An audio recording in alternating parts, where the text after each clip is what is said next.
Hi, everybody. This is Brian again, and thank you so much for watching. This is part two of the 2015 Christmas encouragement. And today I just want to share with you a testimony of something that happened to me today. I was doing some work and I had recently applied to go to seminary because I have a call on my life to be a pastor. So I've been wanting to go to seminary to get my official credentials to be able to do all of the things that I desire to do as a pastor. And so I'd applied a couple of months ago, got accepted, but I still had a whole lot of unanswered questions, like primarily how was I going to pay for it, and had applied for financial aid, didn't hear anything back, didn't get approved for any scholarships or things of that nature through the school, which I knew that didn't necessarily knock me out of the ballpark for having financial aid through the government, grants, or what have you. So anyway, applied, left it alone, prayed about it, and said, God, if it's your will for me to go to school, please provide, the finances, because otherwise I can't go. So anyway, long story short, I was doing some other work and was about to send an email to my academic advisor because nothing had come through with financial aid, and I knew that classes started on January 4th, which is just a few days away. I knew the campus would be shutting down for Christmas break, which indeed was today. They were starting to shut down, and so because tomorrow's Christmas Eve. So anyway, just when I was opening my inbox, I saw an email from my financial aid advisor saying that I had been approved for financial aid. So, that's great news, right? Because it's an answered prayer. I'd wanted to go to school.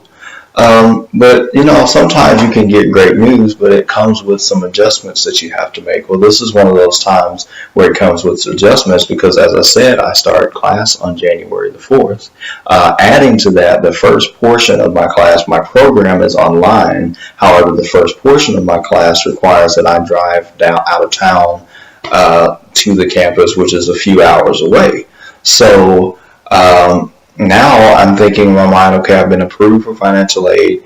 How am I going to work all of this out in a few days? There's assignments that are due that I already know about. I have no books. I haven't, because I didn't know if I was going to be accepted as far as financial aid is concerned. So I have no books. I haven't done any homework. I haven't, there's these assignments that are due. I'm supposed to travel down for a whole week, January 4th through the 8th. I mean, there's all of these things that are going through my head, and it reminded me of another portion of the Christmas story. In Luke chapter 2, we see where Mary and Joseph, they've accepted the fact that they're going to be parents to a very special child, Jesus, God in the flesh in essence, and they are going about their way, I guess, as far as we know. They've gone through all of the process of accepting that, and they have to take this journey. The king at that time, Caesar Augustus, says that he wants everybody to be counted, what they called taxing, and so just wants to take a census. And so Mary's near the end of her pregnancy. We know that from reading Luke chapter 2. She's near the end of her pregnancy, so any day now she could give birth, which once again, giving birth, that's the good news. Yeah, baby's coming, but now there's this unexpected trip, there's this unexpected journey, and in that time they didn't hop on a jet, they didn't book a flight online, they didn't jump in a car and drive, they didn't get on a Greyhound bus. Their trips were taken by foot or by camel or by some other beast. So here you have a woman who has almost reached the full term of her pregnancy, who now has to ride on this animal and take this journey to a city called Bethlehem. And I thought about the journeys in our life, that sometimes how we can be going along and things pop up out of nowhere that it's unexpected. Sometimes it's a good thing, sometimes it's a bad thing, but whatever the case might be, those unexpected rabbit trails that life sometimes takes us down and how we deal with all of that. I thought about that, and as it applies to the Christmas story, what must it have been like to have to take this journey and just okay, I guess we're going to Bethlehem now. I mean, I'm like 9 months pregnant. I could burst it any day, but sure, Joseph, let's get on a camel and go. That's what they have to do. So that they're not penalized, by the king at that time.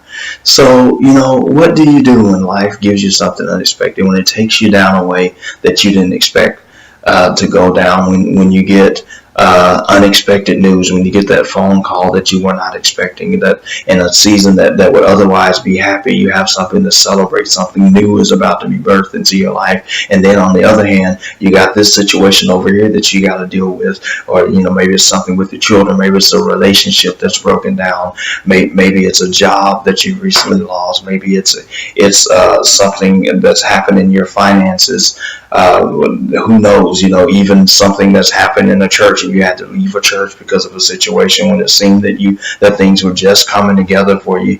Sometimes that happens in our lives. Things are coming together and then all of a sudden you have something that bursts out of the scenes out of nowhere. How do you deal with that? Well, I believe we should take a note from Mary and Joseph. Just take the journey. If you can't change it, take the journey. We see that they took the journey and everything worked out in the end. That's what we have to do sometimes. I don't know how everything's going to work out concerning my schooling, but I do know that I've been presented with a great opportunity. What am I going to do? Forfeit the opportunity because of the journey? And sometimes we do that. We forfeit our promise because of the process and the pain that's in the process. Don't forfeit your promise because of the pain of the process. The process is temporary. Your promise will last. If it's worth it to you, go for it. Don't be discouraged by what life is handing you and think that maybe I'm not supposed to have that. Maybe this dream and passion that's in my heart is not going to come to pass. If it's something that's in your heart and it's a strong desire, that's something that God has put there. If it's something that's right to do, it means that there's something that's been birthed in you. Don't abort the dream that you have because you don't see how everything's going to work out. Because you don't see everything. All you see is what you can see. But others around you, and God most of all, who holds your future, sees how everything is going to turn out. So I encourage you to go ahead and take the journey. Go ahead and pursue what's in your heart to do and watch God work it out. So I just wanted to give you that encouragement because I know again that many people may be going through many different things. Maybe your year hasn't turned out at all. You've been through all kinds of crazy drama and journeys that you did not expect at all. And you're looking at the year, you look at everything that you thought was going to happen in January. Now it's December and you're like, well, what has happened? Well, I've been through all of these loops and my navigation system has been telling me to take all these U-turns and reroute, and I'm just in a completely different place in my life than I expected to be. That's okay. God will still get you to your destination at the appropriate time. So I want you to stay encouraged and have a blessed evening.